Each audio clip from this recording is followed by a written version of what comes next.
So this is going to be very informative, I think, you know. We have no action items today, believe it or not, but we do have a full agenda on informational items to discuss. So, information item 1A, report from CUNY Office of Research. I'm supposed to turn to you. Wendy, are you doing this or not? We are all doing this. Okay.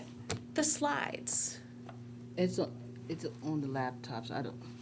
Everybody on. So if we open the book, the slides will be on? Yes. We're in on board? I can get into it. Oh, there it is, okay. And This is Here we go. for signing. You can share this. Yeah, my password isn't working. Because we definitely want to project the slides. You can have them on the screen. Oh, you just sign in here? yeah, the sign in is on the screen. Yes. Yeah. Okay, you as long use as you guys your- are signed in. Are you signed I in? don't have a sign in for on board. Your email address. Oh, Well, you have to have had. I thought it was think the might be same your CUNY, as CUNY. CUNY first. My- but Yeah, I thought I have they it would just be- automatically on Yeah, here we go. I got computer, 'em. so I Actually, I'm never. not sure. I could be wrong. I got 'em. Well, let me introduce this while Tamara is signing in, because Tamara's going to go first, and then I'll get you settled while she gets started. I wanted to start by saying thank you for being here. We're so excited about the information we're going to share with you. Research is a critical component of a research university. And it's something that we often don't have an opportunity to talk about in detail, especially the partnership between our Office of Research and the Research Foundation. So what we have today is an overview first from Associate Vice Chancellor Tamara Schneider to talk about the Office of Research, and then we'll turn it over to Hector Cordero Guzman to talk about the Research Foundation. We have planned to make this about 15 minutes each in terms of our presentation so that we can engage in a dialogue for at least half of the time that we're here. So I'll turn it over to you. Thank you. I'm not sure if folks can see their slides. I sure can't. I don't know how to log into this system. Is there a way to project it up here? Or? That's I'm just asking.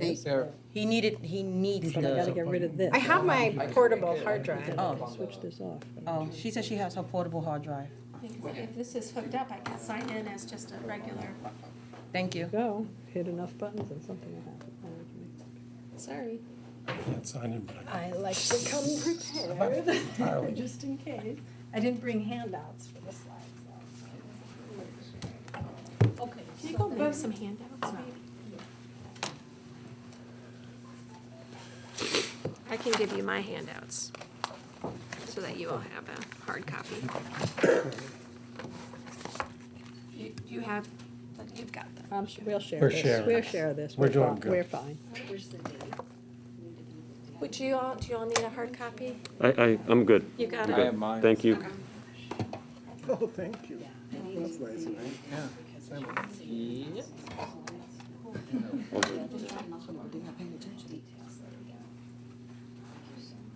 Or my apologies. I've always walked in and they were up and ready. It happens. Technology is always the challenge these days. It's, Great when it works. it is. I And also when have it my doesn't, slides there's here. That's no all. script. I think that's what we're trying to get done here. Thank you.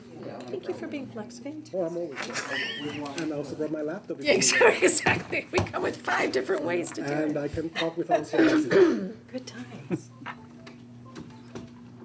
Okay, All right. I'll go ahead and get started. Yeah, go ahead. So first of all, just echoing, thank you for the opportunity.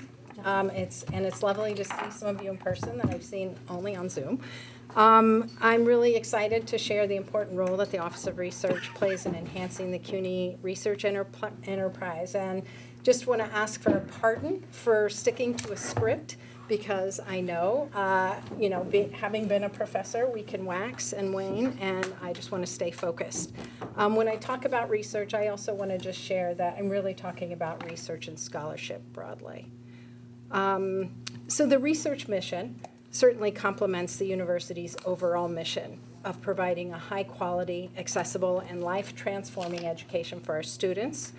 The Office of Research is both a leader and a collaborator, as we must be in this effort. Our work wouldn't be possible without the contributions of our good colleagues at the Research Foundation and a network of advisory councils developed since my arrival, including the Council of Administrators for Research Success and the Office of Research's Faculty Advisory Council, which is separate from RFAC, and the Undergraduate Research Council, which is brand new. Together, we're forging a responsive and supportive research enterprise. As you all know, CUNY has proximity, scale, and a diversity of disciplines and colleagues. These things had me very excited about the potential to join CUNY as Chief Research Officer, which I did the end of 2019. To me, the CUNY Research Enterprise is a beacon of hope for serving the public through public impact research by addressing critical issues that matter to society, such as climate change, public health, and ethical artificial intelligence, just to name a few. The enterprise is poised for enormous growth, but we must solve a key challenge in the near future. How do we leverage the incredible scholarship? Wendy, do you want me to go over there and do that? Or I can just turn it if you I'll say next when I'm ready. So hang there for a second. How do we leverage the incredible scholarship of 25 institutions into a mutually supportive public impact research enterprise? So for this slide, I'll just say the CUNY Office of Research, I'm just going to say OR for short, is dedicated to meeting this challenge in collaboration with the RF and our other many partners, both within and external to the university. OR has evolved in the past 15 years, started in 2007, to champion 3 key areas to serve university stakeholders. These are represented in the circles: research development and programs, research integrity and compliance, and innovation and entrepreneurship. In 2021, I led a team of CUNY faculty and research leaders to develop the office's very first strategic plan, which is very exciting, and it informed the Chancellor's strategic planning process. The mission of the Office of Research became clear: to provide an integrated research structure that develops talent and collaboration, enhances compliance capacity, and creates accelerated pathways for CUNY's ideas and inventions to change the world. These themes are reflected in our ongoing work, and they guide our future actions to build a more rigorous, robust, and responsible research enterprise. Research is integral to CUNY's mission because it renews the curriculum, it engages students and expands their abilities, it drives the innovations that lead to social progress, and it creates a virtuous cycle of new financial resources and investments for the university. Next, please. So this graph shows time trends in total annual expenditures in millions. As a gestalt, it illustrates both the scale and consistency of spending across CUNY's past 5 years. The green line at the top represents total annual expenditures for specific projects. It's about $500 million annually awarded across CUNY by external funders. It's a remarkable sponsored projects portfolio, and the RF is an excellent steward of these funds, allowing CUNY to be agile in their spending of monies. The blue line at the bottom depicts research expenditures, which come to CUNY campuses from faculty proposals. And these include proposals for basic research and health-related research funded by NSF and NIH, for examples. Generally, these are increasing, especially in the last fiscal year. The orange line depicts training or non-research expenditures. This is largely student training and workforce development, monies from the city and state. These are on decline, which could partly be due to the regional effects of the pandemic. Can I just have one question? Please, Yeah, yes. I just want to understand the difference between your total, which is Yes. sponsored research versus grants. I presume the bottom line, the research line are grants. So, and these sponsored programs means these are corporate support for specific projects that they're underwriting that they want CUNY to do. Is that right? I just want Yeah, clarification. it's a great question. So the bottom line, the darker line, represents federally funded grants. It could also include DOD, NSF, NIH. The training grants tend to be more city and state, and Hector actually would have a much better grasp of the different kinds of things that fit in those, and they both don't even add up to the total annual expenditures because Yeah, that's why I guess I'm confused by that, because, the Yes. 147 and 164 doesn't add to food 495. That's right. So I'm That's trying right. to figure out what the difference was there. So, and for this, I really wanted to focus on research and training grants, because sometimes we do evaluative research for our training grants. And so Hector might be able to, We have slides, yeah. Okay. Write that down. okay, I'll cover that. Okay, great, thanks. So fantastic. what is the difference between the sum of the blue and orange and the green? Yeah. It's some of the other types of external monies that come to CUNY, not for sponsored research grants and not for sponsored training grants, which are largely, again, student training and workforce development. We do receive amounts of money that are focused on service provision. We receive them from foundations Yeah. and other sources, and they would not be classified either as research or as training. Just for Thank your you. reference, the Office of Academic Affairs is the largest PI for those. Yeah. So Yes. it's very much academic oriented to the city, primarily in the state. They fall under the sponsored programs category. Ms. Moy? Yeah, Thanks so, for being here today. and that's part of a follow-up. Some of it's for vocational training, some of it's for student support directly, some of it's for administrative purposes, and some of it's for community services as well, so. Okay, there are three broad domains of work across the OR divisions, as I mentioned too. Research development and programs is one of those, and it's designed to support the growth of research talent and sponsored research across CUNY. A pillar of the OR strategic plan is for CUNY to gain renown as a leader for diverse public impact research. The staff on this team are driving that change, and CUNY is poised to grow its reputation as a university in this domain. To support faculty, RDP manages an internal seed grant process to incentivize researchers to collaborate across disciplines and across campuses, with the goal that subsequent external proposals will be more competitive or that faculty coordination will lead to them seeking larger center grants. With this approach, our seed funding investments of $10,000 to $40,000 have actually already seen a return on investment, which has been exciting. We support postdoctoral fellows. We directly support postdoctoral conference travel, and since 2021, we've helped them to establish and maintain a postdoctoral association. Certainly, we support our students. Our student focus emphasizes providing undergraduates with research mentorship by talented faculty. And we're building a network for expanding and celebrating undergraduate research success. Next, please. There are two programs that highlight our student work. One is the CRISP program, which provides year-long mentorship for associate degree-seeking students. We've actually served over 1,600 students, counting this year, across 10 CUNY colleges. It's the largest nationwide of this type of program. The published evaluations of this work show that these students are more likely to graduate, stay in STEM, and transfer successfully to four-year colleges. The next is the Francis Vallée Summer Undergraduate Research Fellowship, which focuses on undergraduates in STEM and provides an REU, or research experiences for undergraduates, like summer intensive research experience, to promote their graduating in STEM and going on to graduate school, like Francis Vallée did.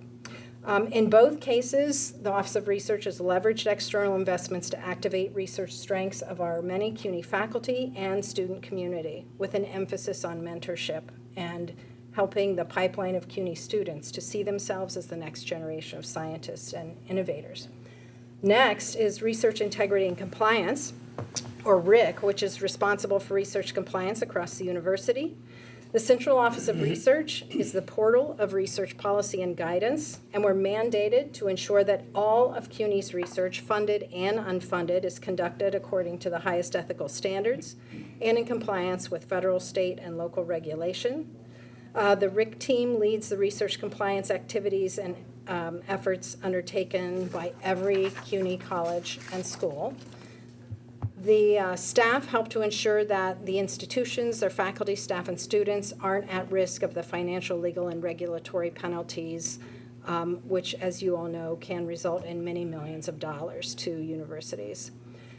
RIC protects CUNY by developing relevant policy, creating capacity for more ethical and compliant work across the colleges with our college partners. We cannot do it alone. And helping to implement new initiatives and systems, as well as educating research compliance professionals and faculty on how to avoid violations. The bottom bullet shows the many areas of research.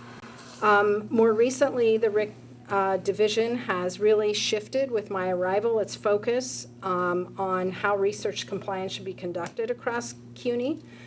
Rather than a top-down reactive punitive approach that has frustrated and alienated key stakeholders, we're embarking upon inclusive, mutually supportive, and responsible approaches where everyone understands their collaborative role in serving the mission of reducing risk for CUNY research more successfully.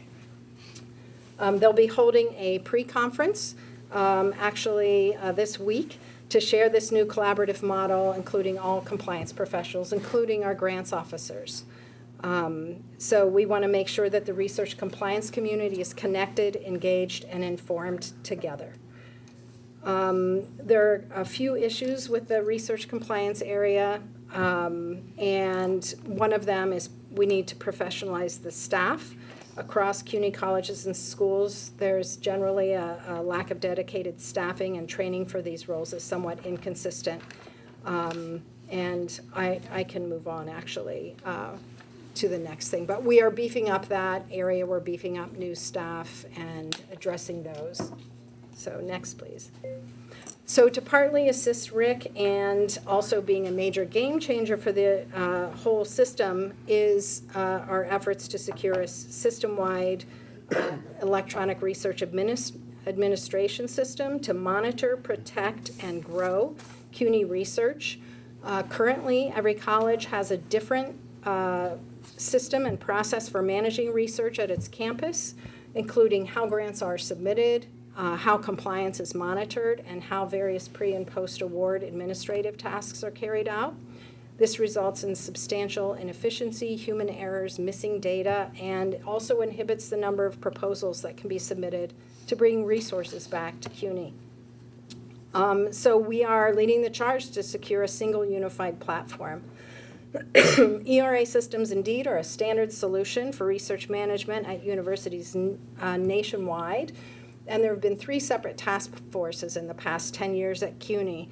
But we're now poised to move forward after a year of intensive investigation and engagement with various vendors and working group deliberations. Is there a timeline on that? Well, there are a few bits of support we need. We would love to do this in the next 2 to 4 years, and even before that. We've already done the discovery. We know the basics of what's needed, and we need to move forward. And part of that is getting cost share models, and figuring out the sustainability of that system. So I would love to say 2 to 4 years, if not sooner. Okay. So we certainly know that this would provide greater efficiencies for user friendliness, integration, information management, and so on. But we also know that these systems have been shown to increase faculty submissions nationally by 30%. Yeah, I'll just echo what she said. This is really Sorry. standard in most universities. You know that. Yeah, so we're looking at this carefully. One of the challenges we have is the difference between tax levy and RF funding. We have some issues in terms of how to do some of the procurement in this space. So there's definitely a commitment to figure out how to do this. We just have to figure out how to do this. Right. It's Yeah. more complicated than it looks. Yeah. And where we thought there was going to be resistance, we're actually finding that there's not. So people are very excited. And certainly the 3 working groups are very excited that their work has met with support. So next. The Innovation and Entrepreneurship team works collectively to uplift another pillar of the strategic plan for the Office of Research, which is to accelerate the conversion of CUNY discoveries into economic opportunities for New York City and state. They do this through the work of 3 teams, seen by the circle there.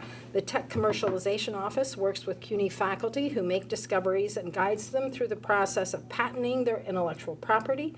Once patented, TCO helps faculty license discoveries to enable their delivery to market by startups and other companies.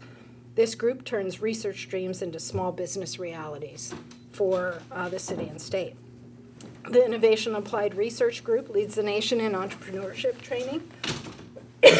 Their boot camps, courses, and pipelines show faculty and students how to discover markets for their inventions and assess the viability of business ideas. And this division operates the Innovation Hub, or the iHub, on West 125th Street. It's an incubator space for new companies founded by both CUNY faculty and our Harlem community members. The iHub provides support services to startups and attracts outside investments. Next, please. There are good data that illuminate the value of I&E's teamwork. TCO has secured 129 packets for faculty innovation since 2017. They're in large part a result of the vibrant I&E ecosystem represented by these three teams. Last year, for IAR, NSF awarded them a $15 million grant over 5 years. That's $3 million a year for 5 years, to create and develop the New York Regional I-Core Hub, where we lead a consortium of schools engaged in science-driven entrepreneurship training. Through IAR and their I-Core entrepreneurship training, they've also distributed over $2 million directly to campuses where their faculty trainees have reside. The iHub Business Incubator houses 23 startups. 90% of these are minority and women-owned businesses, and about a third of them are community-based small businesses. So we're interested in supporting the local community with these efforts. Lastly, another major focus of the Office of Research is implementing the recommendations proposed by the Hogan-Lovells 2019 report. As you all know, OR and RF CUNY each provided their responses to the report in July of 22. We're eager to partner and poised to act to straighten the CUNY research enterprise. We proposed key actions, including, certainly we've developed the strategic plan, but professionalizing a collaborative research compliance model across CUNY, adopting an ERA system for the university, reinvesting funds from grant success back into growing research capacity, positioning the Office of Research to lead CUNY-wide innovation and entrepreneurship efforts, and empowering more faculty to submit larger external proposals. We also need to clarify the role of CUNY and RF CUNY. Important aspects of the strategic plan were informed by the Hogan-Lovells report, and we've certainly started addressing the low-hanging fruit since my arrival.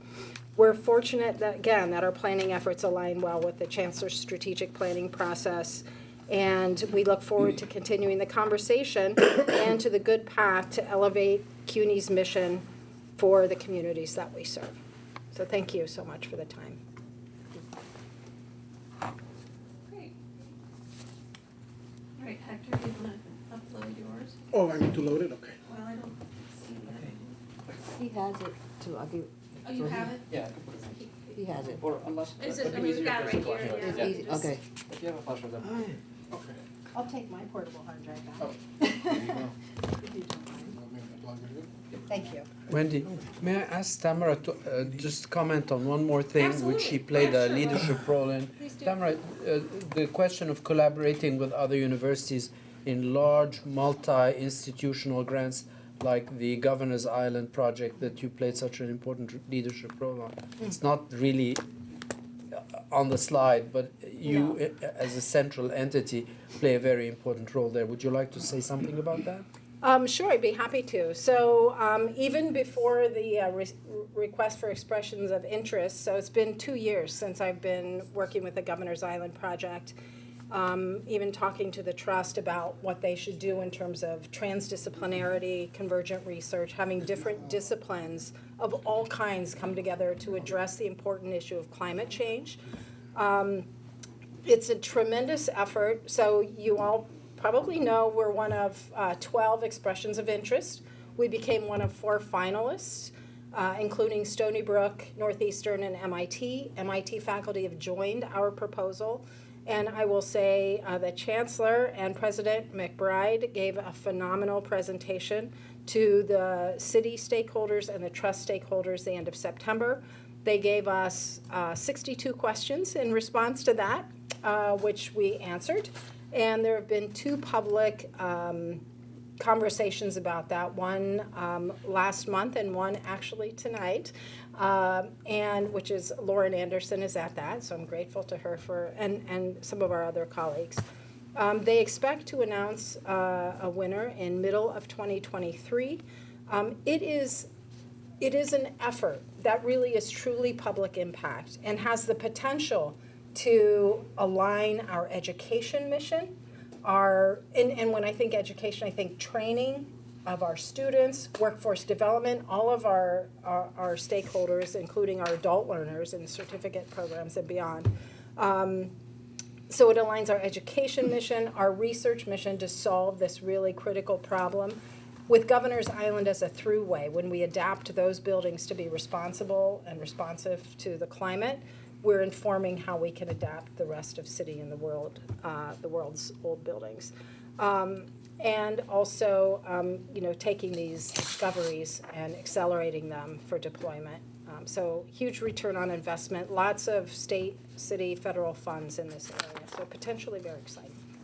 Who's making the decision? Yeah, good question. So I intend to brief the board in executive session when we have the regular meeting next time, because the trust has actually, even though, they do have, when you look at the public sessions, is Campus A, Campus B, Campus C, right? So they've been trying not to identify folks. And so I wanted to, because of that, brief the board when we have the next board meeting in executive session. But it'll be the trust who will make the decision, just to answer your question, but. I'll just add one last thing before we turn to Hector's presentation. We are doing a comprehensive look at all research centers right now. We are waiting for reports to come in. It's the first time this has been done in a comprehensive way. And so we will be more tightly tying, obviously, resource allocation to actual production of significant research. So very exciting movement, allows us to reallocate and redeploy where we have the biggest bang for our research dollars.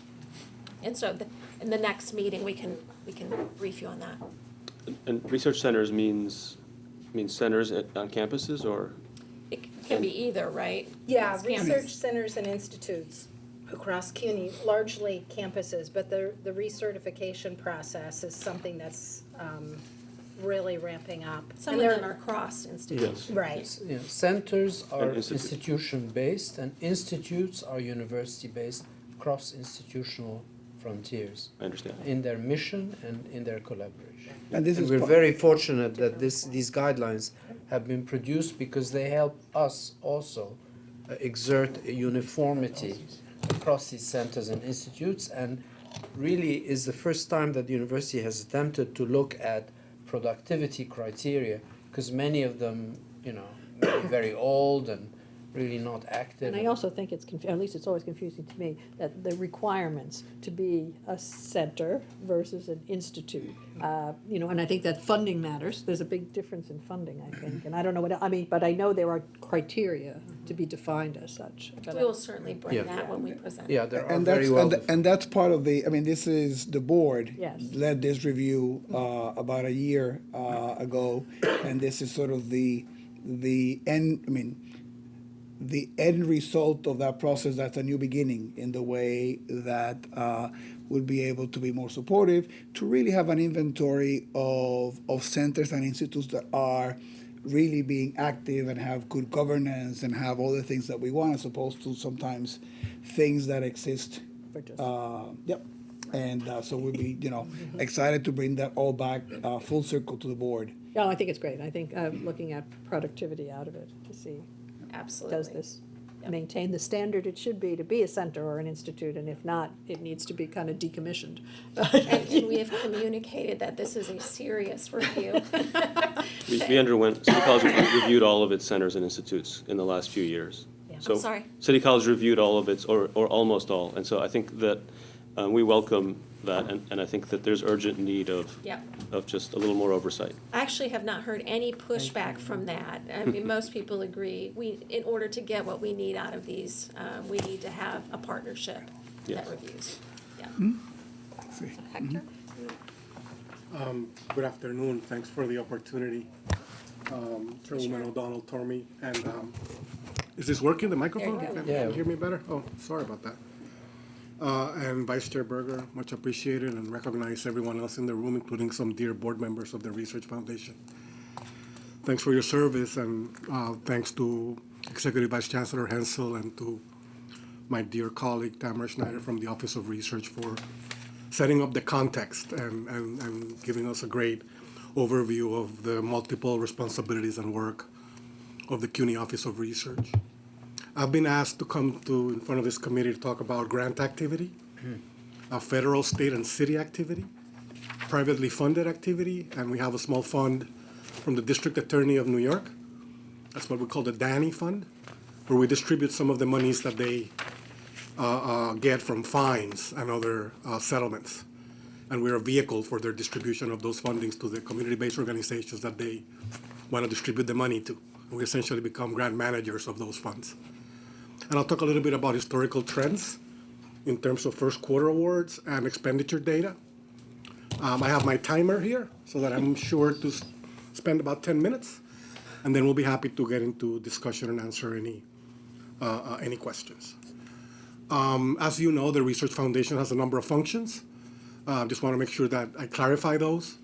We hire people, we manage money, we help write reports, we manage projects, we assist in purchasing, we support research compliance as it relates to funder requirements.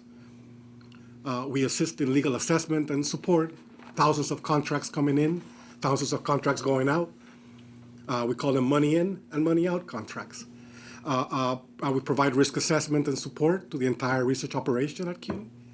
We identify funding networks and opportunities for faculty, especially collaborations across campuses. We provide training to faculty and staff in grant administration and grants management. We manage a lot of data and information on the grants process at CUNY, and what we affectionately call other duties as assigned by CUNY leadership. And we are divided into several functional departments that give you some sense of what they do in their title.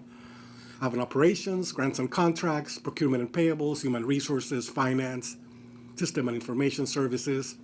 We manage about 120 different computer systems to achieve all of our functions.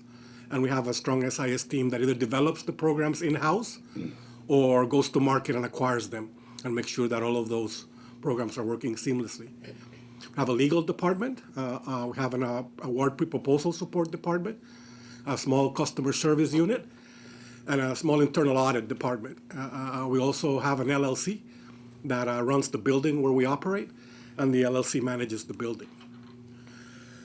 The baseline for fiscal year 22 was the $544 million that my dear colleague Tamara Schneider presented in her slides.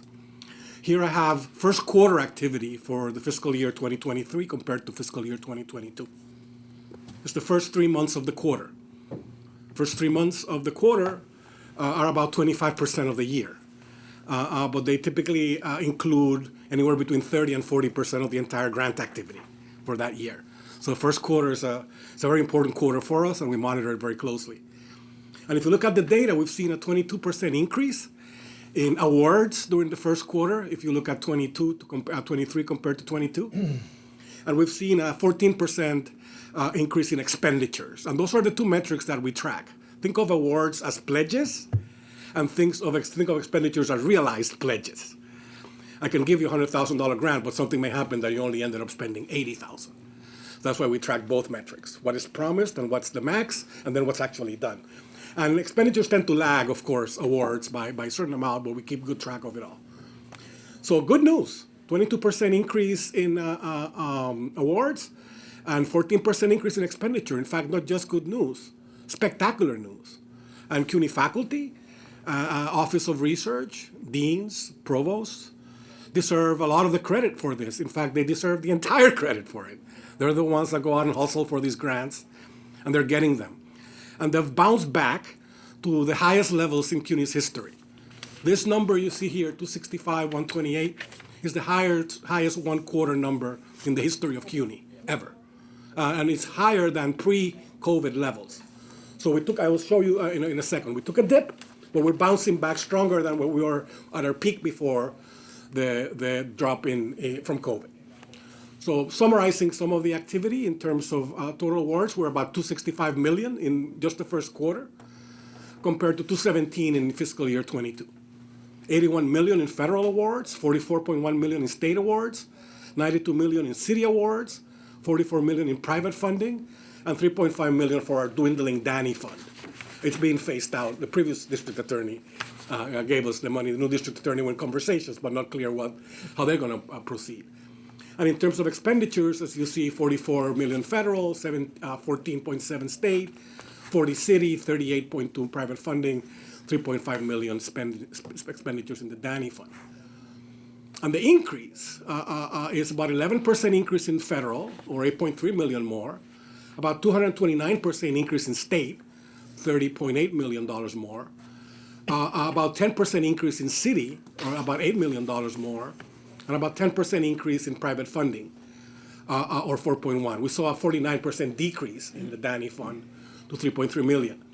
But in the categories that matter, federal, state, city, and private, we've seen a very healthy increase in awards and a similarly healthy increase in expenditures over the first quarter of fiscal year 23 as compared to the first quarter of fiscal year 22. Again, I come with great news and should be celebrated.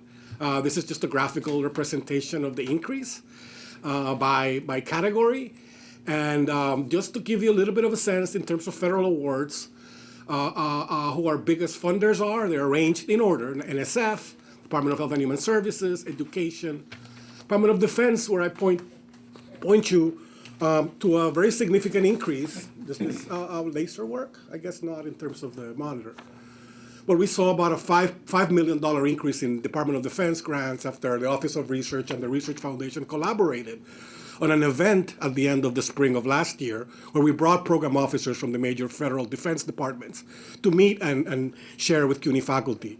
And that's just one example of one activity that we did together that seems to have generated an impressive 435% rate of return. And we're, of course, planning the next Defense and Intelligence workshop with our faculty. In terms of New York State awards, here you have a sense of the main departments: Office of Children and Family Services, Department of Ed, Department of Labor, Economic Development. At the city level, you see we get a lot of different types of activity from different city departments. Something as little as 15,000 from the police department to as big as 21,000 from the Administration of Children's Services. That has a gigantic grant program with the School of Professional Services that basically trains all of their staff that provide services to families around the city. Department of Citywide Administrative Services, DYCD, Health and Mental Hygiene, Human Resource Administration. I put in green the ones where you see some increase, and in red the ones where we've seen either stable or decreased activity. And then this is how we kind of categorize private sources. It's a very general set of categories. We can dig down deeper, of course, within each of them. We have what we call college-funded accounts, private foundations, nonprofits, educational institutions, public foundations, corporations, and various foreign governments and entities that provide support to the Research Foundation. I have the same data for expenditures. This is, I'm sorry, so small by college for the first quarter, and it's in your packet, so you can see it there. But I want to bring your attention to the historical trend, and then I'll close here and make myself available for any questions. I told you that this quarter was the best quarter in CUNY's history, and this is the historical record. We go back as far back as fiscal year 2010 and end in fiscal year 23, where you see a $47 million increase over the previous term. We've seen between 19 and 20, 20 and 21, a $20 million drop and a $34 million drop. My dear colleagues, the world we are in today is much better than that world where we saw 8 and 15% drops in activity. So CUNY faculty have stood up to the challenge, and like a phoenix, have risen from the ashes of COVID. And I've actually been very smart about shifting their research to address a lot of public health challenges, environmental climate issues. Our CUNY faculty have been very good at keeping their finger on the pulse of the funding world and being able to really take advantage of those opportunities. And we couldn't be kind of happier and prouder. And this is the bounce back, as you see, after the dip between 2021 and 22. The peak at 23 is higher than the peak at 19, which is kind of where we were before. And we're hoping that the same trend we saw 17, 18, 19 is going to come back 22, 23, 24, 25. is the hope and the expectation. And in terms of expenses or expenditures, it's about $141 million, $17 million more than the previous first quarter. And then the bounce back in expenditures even bigger than the bounce back in awards. So we're very happy to report. There's a gazillion other things I could talk to you about, but I'll do that in answer to your questions. Thanks again. So do you have a goal of, this is great news on the thing, but is there, in the strategic plan put together, is there a goal? What should CUNY, with 26 different colleges, what should be the research monies that are coming in? I mean, obviously this is great, and it's gonna come down to It's a over $1 million. great question. But is that, what's our aspiration? The best way I know how to do these things is, well, there are two ways. One, you can do kind of like a trend model and make certain assumptions, right? And kind of mathematically try to project it. But I think the best way to do it is kind of what we try to do, which is to sociologically try to project it, which is kind How of about our, in comparison to other public? the challenge with the comparison is the metrics. But we will look into how other universities are reporting those metrics. Going to the 990s has proven difficult because there are many gimmicks that are done by many, especially state universities, in terms of how they report activity. I was looking at a 990 for a state university system that reported $2 billion in activity and had 0 employees So, in their grant management operation. So it's hard to judge by. but I think we can get you some of that, and, again. Yeah, I just want to know, what do we think success is? So- This looks success, So but we can- is we it can- we the can get success some of the we info. want to aspire to? And I think I think you pose also an interesting, challenge in the nice form of a question, right? Which I think is a great way of doing it, which is, I think that driver has been normally been done by the campuses, right? The campuses will do that, right? And then we sort of work on the aggregate and we support that, right? But I think that to your point, there should be some of that guided by what we're by the strategic plan, and then some goals of our own.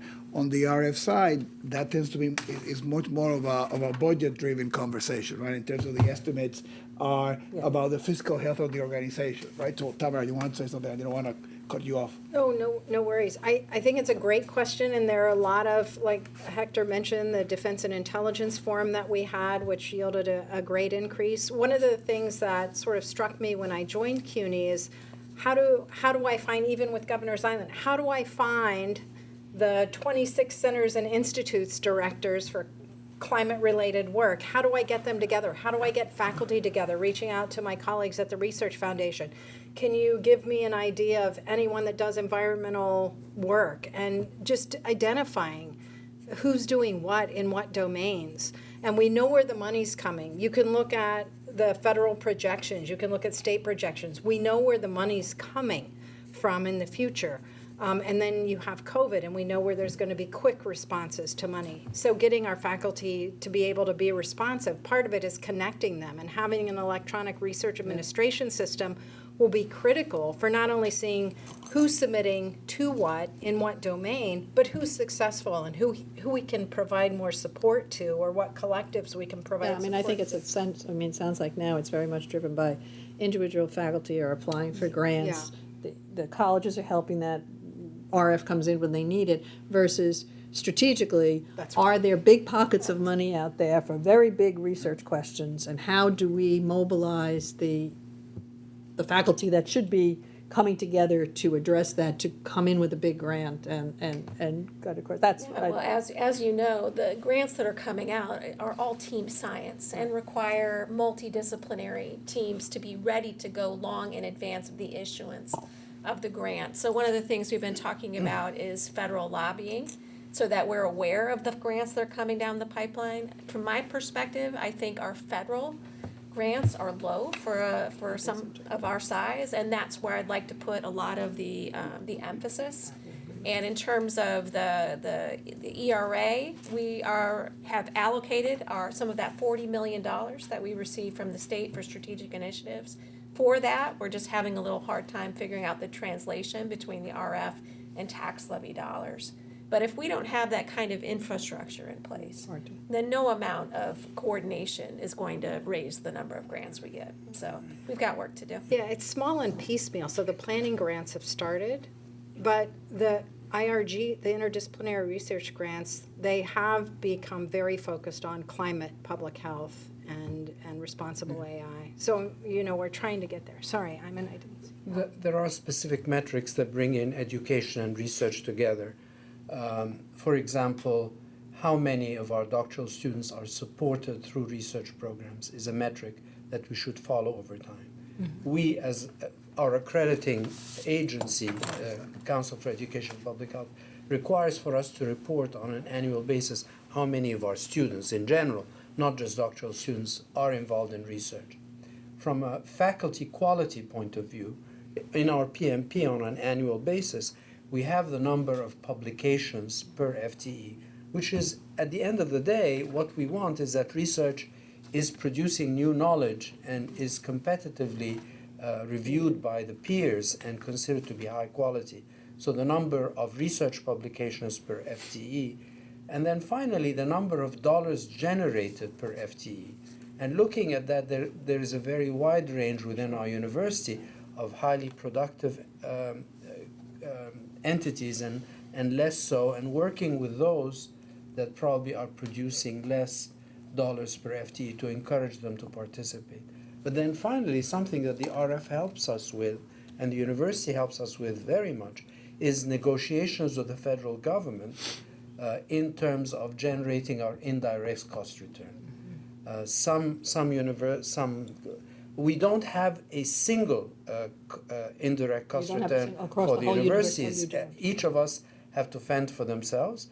But when the university invests in us in research, that enhances our capacity because it's a formula where they look at how much you've invested in research and give you a higher percent indirect cost. So the more we invest in research, the higher our indirect cost is. So all of these are metrics that we can follow over time that shows a great deal of, since I've been here for 10 years, I've seen a tremendous surge in many of these things. I should add too, something we didn't talk about, with the faculty hiring initiative that we did. The second phase of that, there was a discussion of whether we should target strategic areas of research to create more cluster hiring, to create this ability to go after the big grants. And that's what we did. So there were five different areas that we specifically targeted for these tenure track hires for the purpose of advancing the research enterprise. Obviously, how fast and how far we go depends on that kind of talent. Some are short-term investments and some are longer-term investments, but they all work. So it's easy to track by campus, by funding agency. Do we, either through the RF or the Office of Research, track by area? So you just picked 5 areas. Do we keep track of who's performing at a higher rate than maybe expected, who's underperforming? It's Yeah, harder. we keep track by department/program type. I think we shared with the Office of Research in preparation for this table that classifies grants in that way. What I discovered in looking at that classification schema is that it's a little bit old and maybe dated. So we may need to do some work on 2 areas. First, updating the classification schema that is used to classify by department. And second, it's not done automatically by a machine.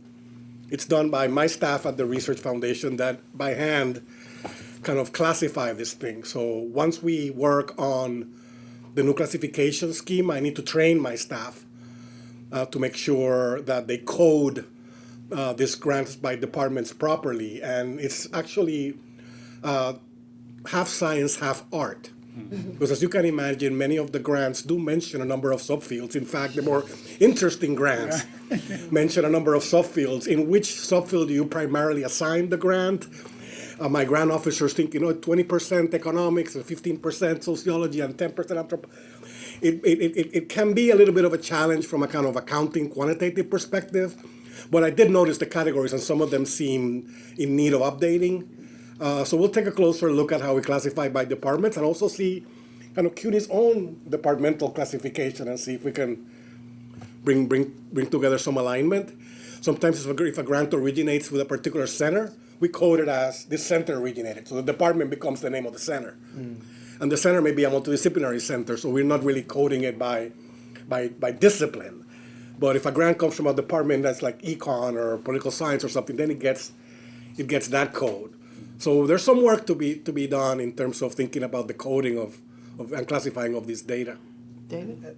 As Wendy said, sorry. Excuse me, David has a question. I just wanted to suggest two ways that CUNY could support the research enterprise, and mostly speaking about the experimental research. The CUNY doctoral programs are in deep need of a close look. A group of faculty from City College recently met with the president and provost of the Graduate Center and brought forth a number of suggestions and highlighted issues and had a very honest conversation about it. And we hope that there's some movement about that. But the net result of the kind of inattention to those programs is that many of us have awards and there are no students to recruit to spend money on them. And so what's happening is folks are hiring research assistants, or they're just not writing doctoral students into their awards, and they're managing their awards in a different way. Now, this really goes against CUNY's mission of moving students into the middle class, and so I would urge that get attention. The second, and this is something that Hector, we've talked about a lot, is the simplification of the administrative processes at the RF, and this is also a significant issue that hampers the expansion of the research program. On the hiring matter, we welcome the extra hiring of faculty. We also would urge that you not forget that hiring faculty, depending on the field, requires startup, and often those dollars don't come from the tax levy side, and sometimes they don't come at all, and then that kind of kills it in the grave. In the cradle, that is. Yeah, startup is a perennial issue for, particularly in the hard sciences. Startup can well exceed $1 million depending on the field. And we thought we were addressing some of that, but with the lag time between the time the award came in and the time that the hire was, but some of that has to be on the RF side. So yeah, we have interesting challenges, is what I'm trying to communicate, that don't necessarily exist in every system. And I'm sure there are ways that we can figure this out, but it is more challenging than a straightforward single revenue source. Yeah. Going back to the question of metrics, one of the things that we also look at, for example, as a school, is the number of applications and the success rate for different levels of applications. There are some grants that are extremely lucrative, like center grants, what we call U grants from the NIH, for example, and they are the peach that we're all seeking. So, but unless we apply, we'll never get them, and not getting them shouldn't be a bad thing, because applying for them to begin with expresses a level of coordination and organization that is also, it means the system is maturing. And we finally got one or two in the last year, one of which was $16 million for a small school like ourselves. It's a big deal.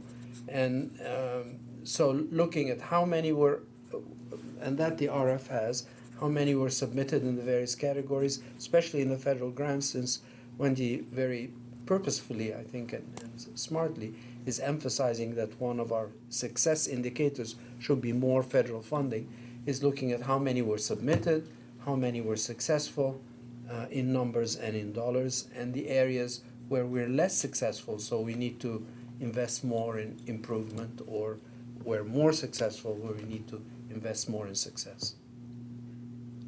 So I think an incredibly important area for potential growth. There are a lot of challenges, which to me means there are a lot of opportunities. And I think one of the important things for folks across CUNY to understand is that those indirect cost recoveries, how important they are. And I think even some leadership don't understand that we're mandated federally, that fiscal and administration monies are meant to cover research compliance costs. And for sponsored and non-sponsored research, the research that we do. And I don't know what an answer is, but I do think it would be very helpful to have, well, I don't know, Chancellor, if you want to kick me under the table. I probably will. Or Wendy, okay. But having conversations about that, I'll just leave it at that. Having conversations about that would be something that would be welcome. With whom? With various leadership across CUNY. The people down here. Part of the challenge is we have really high grant dollars in city funding, and that's really low in recs. And so, that is unbalanced. That's why we need to move toward the federal side to have better support for the infrastructure. We're happy to be of service and advancing the community for the city, but it does not support the research enterprise. Can I ask a very basic structural question? What's the jurisdiction of the OR and the jurisdiction of the RF? I mean, It's a great question. I've been on the board for 5 years. I've never been able to figure that out. A lot of people are confused. Briefly. So we set research compliance policy that focuses on all of research compliance, really in pre-board. So conflict of interest, which was board approved in March of 2020, I guess. Export control. We collaborate with our excellent colleagues at the RF because oftentimes when we have external funds, like a DoD funds, for example, Department of Defense funds, where there's a drone that's going to be flying up for 30 minutes, you need to have export controls. But our faculty, anyway, I'm getting off on tangents. It's so easy to do, isn't it? But we set the policy, and we set the policy based on what happens without the money spending part. The RF focuses on the policy with regard to how you spend money. But then there's a caveat, because there are research and sponsored projects are often the source of intellectual property and then patents. And the RF works with us on signing those patents and licenses to companies. Tamara, I think you left out a critical piece, and that's setting strategy. Sort of what we were just talking about, yeah. From the OR side. Yeah, that is Yeah, the opposite of It sounds, academic affairs. RF is more. So the Research budgetary- Foundation manages money, Well, you manage the money. hires people, helps with compliance with funder requirements. And funder requirements means two things: the budget that the faculty submit and the funding that the funder approves and the guidelines of that funder approval. So we are limited, our compliance role is limited to complying with the terms and conditions of the funding, right? And we are basically the system's best insurance policy, because we make sure that all the process for all these grants flying through the entire 25 campus system are all managed with And they all professional flow through- staff. They flow through you. I mean, Correct. Like, I get a grant, and I get $1 million, but you hold the $1 million, and when I want to buy this equipment. Correct. It goes to you. Correct, I pay. You pay it, and so you basically make sure they're, all of a sudden, they not run out of money, and they all of a sudden want to buy something, And and you if you- say, well, that grant is done. And if your grant has 17 subcontracts, You we do the 17 subcontracts. Now, it's still the job of the campus to supervise the subcontractor that they're complying with the terms of the research and the grant. We make sure they comply with the financial terms of the You're grant. the financial piece. But the PIs and making sure that they're engaging in that research ethically, and with the scholars that they've hired through those funds, that they're engaging with research ethically. That's you? And that's the Office of Research, yes. And we have to partner with colleges. We have 4 full-time staff. We can't manage 8,000 full-time faculty and the myriad students and graduate students and postdocs in this space. So we partner, and we need to leverage and are leveraging collaborative partnerships much more intentionally. There are over 100 and Any some better, audits. Henry? Any better? A little bit, yeah. There are over 100 and some audits, 4 or 5 going on at the same time. I take care of all of the There's financial obvious audits. areas of intersection, but in course. terms of identifying strategy, preparing faculty, training faculty, those are all the academic side. So when it comes to trying to encourage young faculty, like, they get hired, I'm in the science field, so you expect them to have an R01. That would be, they're coming in as an assistant professor, you give them a startup package. Right. Maybe they don't have an R01 that year, but you're expecting them to get an R01 within a number of years. You help them do that? You help, in terms of encouraging them, giving them any right? It's Yes? primarily done on the campuses. Campuses. Yeah. That's done locally. Locally, okay, all right. But we want to be partners in helping them and help them get familiar with, and we want to partner with our RF colleagues. What does the Office of Research do? Folks don't know, and what does the RF CUNY Well, and do? we can play the interdisciplinary piece of connecting the dots across the campuses. That's really where we That's our, focus. that's our. That, Yeah. that's why I brought up the Governor's Island, Yeah, it's because just without that's them, the- it would have been mayhem. So they are a coordinating body that brings different colleges within the university Together on certain- and coordinates their expertise in a way, kind of curates their expertise in a way that makes it a cohesive application. And both of our seed funding efforts really promote those efforts. And who submits the like an application gets written? RF No. reviews? No, you have It's nothing. submitted by the faculty, college. that's why I was. College, the colleges. colleges are the Yeah. ones that We have sign an off office on of that. research yeah. in the college that does that. And so without a system-wide ERA, I don't think we know who's submitting and not getting. We don't even know. Yeah, so I mean, it's there's so much potential. It's exciting, and at the same time, it's like, we want it done quickly. Yeah, I wanted to correct that, we don't have submission data. The success rate, we the have success data rate once can't awards are be, given. has to be done by hand. We don't know the success rate. Some of these metrics need to be reported by the schools, I think, as part of their PMP. We don't report that component, and the research component needs to be enhanced, part of which is like submissions and Well, it sounds like success this rates. e-platform needs to be Would be a great. moved quicker than 2 to 4 years. I was surprised, I mean, like I was surprised she said 2 to 4. I was hoping that we would get it done within the next year. Well, that's how I feel it needs, I mean, it seems like there's a big priority here to move, Yeah. like, you need that to move things kind of. We're honestly waiting on the budget. Once we find out, we can expend, we have a preferred vendor identified, they've given us costs, they've given us huge discount on costs. We're saying 2 to 4 years, so maybe 1 to 4, or 1 to 3 years, but it's really starting with the colleges that are most ready. There are only 3 in the system that actually have electronic ERAs at the moment, and there's not been one negative thing said about them at all. So, very excited. Well, the campuses would love to have a better society information too, so, yeah. Yeah. John? So the overhead funds pay for the campus research enterprise, and we're hearing repeatedly several areas where the campus research enterprise is important to the success of the overall university mission, local ERAs, local reporting. Is there some sort of monitoring of how those overhead funds are distributed towards the research enterprise on a campus, or any monitoring at all of the distribution of overhead funds? It's generally at the discretion of the campus presidents.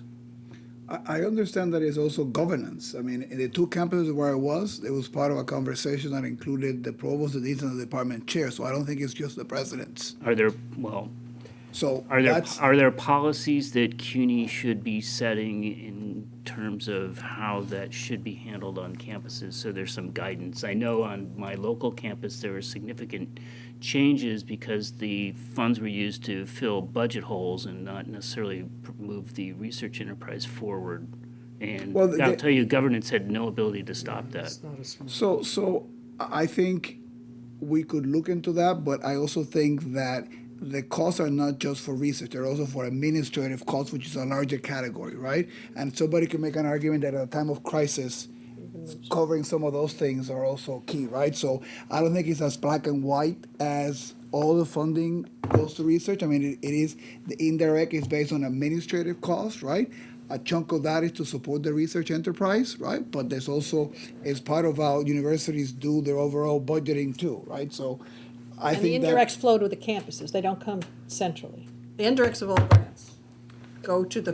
They go to the campus campuses. that- Yep. Through the RF. RF As is funded through the as RF, well. and- It's not. We The hold campus has control we over hold it. accounts for all the CUNY entities that generate indirect. But in terms of There are- monitoring, you can tell who's taking a chunk and who's not, who's taking too much of a chunk. That's sort of where I'm getting at. It seems there's a system-wide interest in having a sense of where these funds are actually going. Perhaps. I mean, I think as you I said. don't think that that is the role of the university at large, because this enters, this is, how can I put it? I as a dean of a school of public health, in my investments of the indirect costs that the school collects, am mindful of the interest of the school in general, and have to prioritize expenditures that will promote my next negotiation with the federal government, if I know what I'm doing, and as such will enhance the revenue to the school. So spending outside of the research,